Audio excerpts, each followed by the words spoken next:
Yo, welcome back to some more battles. We are in the new cup rotation. We're going to be trying out a team in the Sunshine Cup. We're going to be starting off with the Bibarel paired with the Gligar and the Clado on the back. So ABB in the back, ground types. Against the Swampert, it is going to be okay in the lead, but we definitely want to avoid it in the back. And now we have this Gastrodon to deal with. We try to catch a move here, and we do end up catching the Body Slam, so at least we have that going for us. However, they are going to be able to reach another move, and if it's the Water Pulse just like that, they are going to take us out. So unfortunately, we had to make that call, and so far double water, not great for us right now. Gligar is going to come back in here, and we're going to try to combo play. We get this Bibarel to fire off the Surf, and down goes both their shields. So I guess that's good, and we are going to have to try to win this game with our Gligar now. Gligar is going to overfarm shield here and just look for a energy advantage. Oh, interesting that they were able to catch that right there. So that was a great situation for our opponents. I don't think we saw their third, so they must have not wanted to see that Gligar. So GG's to on a double water. Tough for our backline. Wiggly lead here is going to be interesting. We're just going to switch out and we're going to find out what they have in the back. And of course, they have the Furret, which is going to deal a lot of fast move pressure. This Trailblazer will not KO, but they get the farm down, so they get the best of both worlds. And now we have to try to win this game with our Gligar again.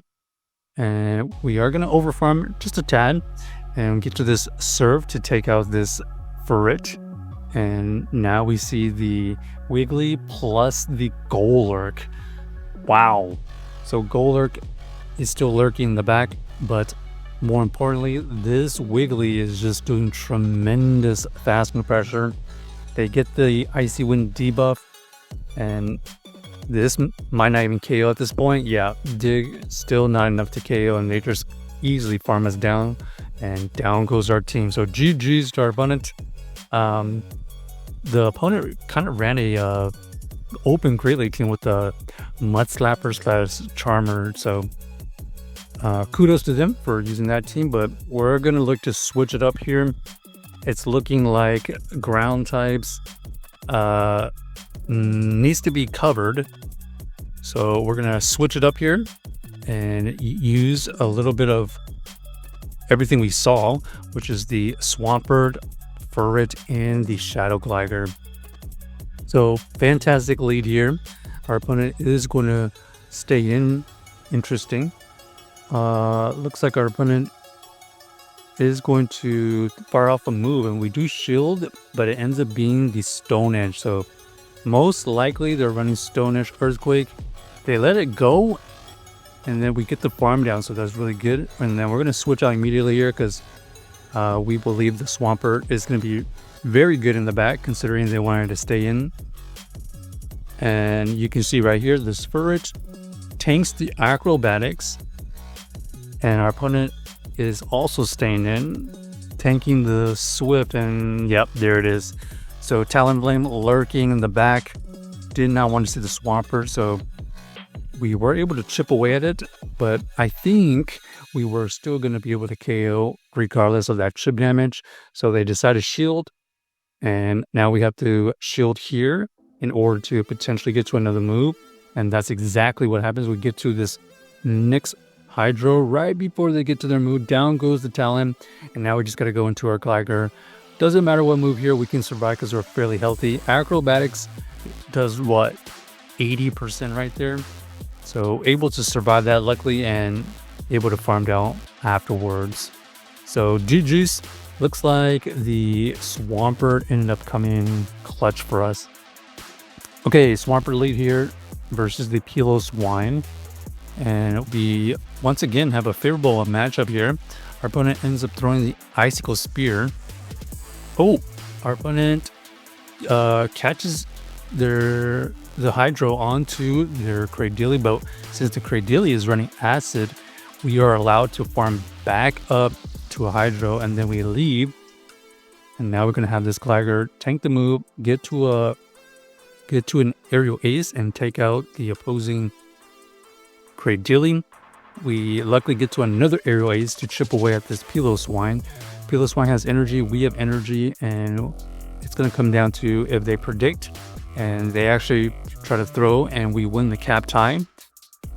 So we did get a shield, and we are just going to let this go at this point. And now we're going to try to win this game with the Furret. And Furret, with some energy advantage and shield advantage, is looking good right here. We fire off the Trailblaze, they shield, and now we have a shield to keep our health. And we're going to fire off another Trailblaze. This Trailblaze does some good neutral damage, but more importantly, our opponent cannot stop these sucker punches, and our opponent realizes that they're not going to be able to reach 2 moves before they're not going to be able to get to 2 more Incinerators before we get to our move. So GG's to our opponent. Furret closing the game for us.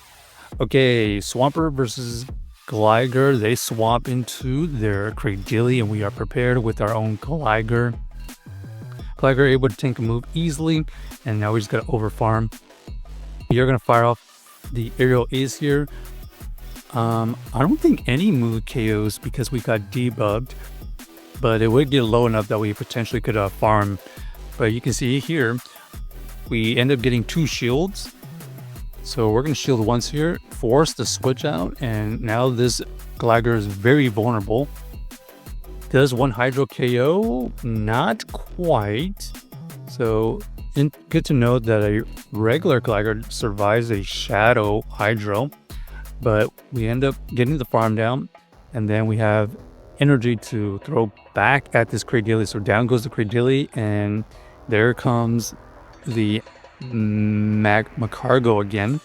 And since we know they most likely are going to try to debuff us, we're going to go straight in with a Furret, and if need be, we can catch or reset the debuff with our Gligar. So we do catch the move here, and that's pretty much gain because we do have a shield here, and now they're relatively energy dry. And we get to this next Trailblaze. Even though it is debuffed, it is still good neutral damage for the win. So GG's to our opponents. Check out the team if you haven't already, and let us know if you enjoyed the video.